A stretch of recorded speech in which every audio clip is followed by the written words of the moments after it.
بسم اللہ الرحمن الرحیم۔ سجدہ صاحب کے مسائل بیان ہو رہے تھے 2-3 دن سے۔ اسی سلسلے میں آگے مسائل بیان کرنے سے پہلے کچھ خواتین و حضرات کی طرف سے یہ بات آئی ہے کہ سجدہ صاحب کا دوبارہ سے طریقہ بتایا جائے عملی طور پر۔ تو سب سے پہلے میں طریقہ بتاتا ہوں، میری طرف توجہ کے ساتھ دیکھیے گا۔ سجدہ صاحب کا طریقہ یہ ہے کہ جب پوری نماز ہو جائے، جب آخری قاعدے میں بیٹھتے ہیں، آخری اتحیات میں جب بیٹھتے ہیں، آخری اتحیات جب ہم پڑھتے ہیں، اتحیات اللہ والصلوات والطیبات، السلام علیکہ ایہا النبی ورحمۃ اللہ وبرکاتہ، السلام علینا وعلی عباد اللہ الصالحین، اشہد ان لا الہ الا اللہ وحدہ لا شریک لہ واشہد ان محمدا عبدہ ورسولہ۔ جب عبدہ ورسولہ تک پڑھیں گے تو پھر یوں سلام پھیریں گے، السلام علیکم ورحمۃ اللہ، اللہ اکبر، یوں سجدے میں چلے جائیں گے۔ ایک طرف صرف دائیں طرف سلام پھیر کر کے اور یوں سجدے میں چلے جائیں گے اور تسبیح پڑھیں گے، سبحان ربی الاعلیٰ، سبحان ربی الاعلیٰ، سبحان ربی الاعلیٰ۔ پھر اٹھیں گے، اللہ اکبر، بیٹھ کے پھر اللہ اکبر کہہ کے سجدے میں جائیں گے۔ جس طرح عام 2 سجدے کرتے ہیں، اس طرح سے دوسرا سجدہ کریں گے، سبحان ربی الاعلیٰ 3 دفعہ پڑھ کے پھر اللہ اکبر کہہ کر کے پھر اتحیات میں بیٹھیں گے، اور اتحیات میں بیٹھ کر کے پھر پوری اتحیات پڑھیں گے شروع سے، اتحیات اللہ والصلوات والطیبات، یہاں سے لے کر کے ربنا آتنا فی الدنیا حسنہ وفی الآخرۃ حسنہ وقنا عذاب النار۔ یہ دعا پڑھ کے پھر سلام پھیریں گے، السلام علیکم ورحمۃ اللہ، السلام علیکم ورحمۃ اللہ۔ تو یہ سجدہ صاحب کا مکمل طریقہ ہے۔ اب اس طریقے سے نماز میں ہونے والی جو واجبات کی غلطی ہے، بھول چوک ہے، تو وہ معاف ہو جائے گی اور نماز درست ہو جائے گی۔ تو یہ طریقہ کار آج کی اس نشست میں ہمارا یہ طریقہ آپ لوگوں کے کہنے پر میں نے کیا ہے، اور جو مسائل میں اس سے پہلے 3 مجالس میں بتا چکا ہوں، ان مسائل کو اچھی طریقے سے سنیں، سمجھیں، بہت ضروری ہے۔ بعض ایسی چھوٹی چھوٹی غلطیوں کی وجہ سے اللہ تعالیٰ نے جب ہمارے لیے سہولت رکھی ہے کہ اگر سجدہ صاحب کرنے سے ہماری نماز درست ہو جاتی ہے، تو ہمیں یہ مسائل ضرور سیکھنے چاہیے۔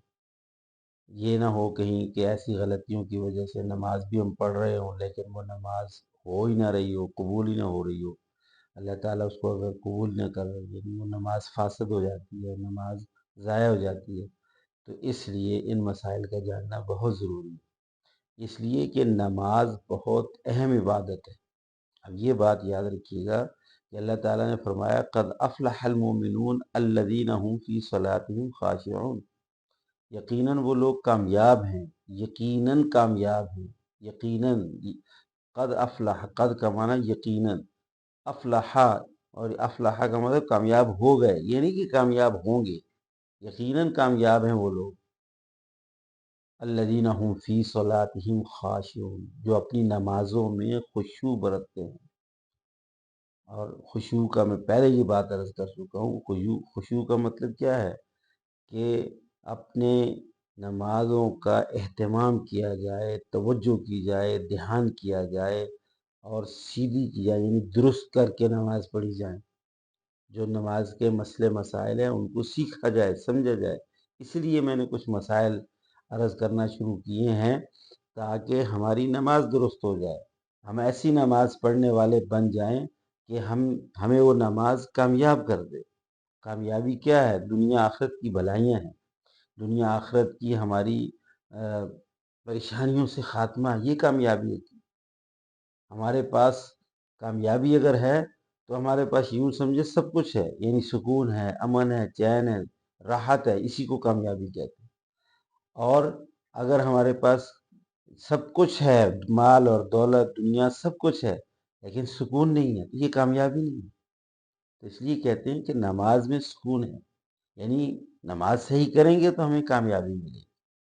اور یہ بات بھی یاد رکھیے گا، دوسری جگہ پہ قرآن پاک میں سورہ معون میں کہا گیا ہے، فَوَيْلٌ لِّلْمُصَلِّينَ الَّذِينَ هُمْ عَنْ صَلَاتِهِمْ سَاهُونَ، کہ بربادی ہے، بربادی ہے ان نمازیوں کے لیے، نمازیوں کے لیے کہا، نماز پڑھ رہے ہیں لیکن وہ اپنی نمازوں کو برباد کر کے پڑھ رہے ہیں، تو ایسے نمازیوں کے لیے اللہ نے کہا ان کے لیے بربادی ہے، تباہی ہے، ہلاکت ہے، یعنی دنیا بھی برباد، آخرت بھی برباد، نماز پڑھ رہے ہیں۔ اسی لیے حدیث پاک میں اللہ کے پیارے نبی نے کہا ہے کہ بعض لوگ وہ ہیں جو نماز پڑھتے ہیں اور نماز کو برباد کر کے پڑھتے ہیں، صحیح طریقے سے نہیں پڑھتے، تو وہ نماز ایک گندے کپڑے میں لپیٹ کر کے، ایک میلے کپڑے میں لپیٹ کر کے، وہ پرانے کپڑے میں لپیٹ کر کے اس نمازی کے منہ پر ماری جاتی، اور وہ نماز بد دعا دیتی ہوئی جاتی ہے، کہتی ہے کہ اللہ تعالیٰ تجھے بھی ایسی برباد کرے جس طرح تو نے مجھے برباد کیا۔ اس لیے بہت ضروری ہے کہ ہم نماز کے چھوٹے چھوٹے یہ جو مسائل ہیں ان کو سیکھیں۔ اس لیے یہ تھوڑی سی میں نے کوشش کی ہے، جو اس سے پہلے ویڈیو میں بیانات میں بتا چکا ہوں، ان کو پھر سے سنیں اور غور سے سنیں، توجہ سے سنیں، اور اس سلسلے کو انشاءاللہ آگے بھی جاری رکھیں گے تاکہ یہ چھوٹے چھوٹے مسائل ہم سیکھ کر کے اپنی نمازوں کو درست کر سکیں۔ اللہ تعالیٰ ہمیں عمل کی توفیق عطا فرمائے۔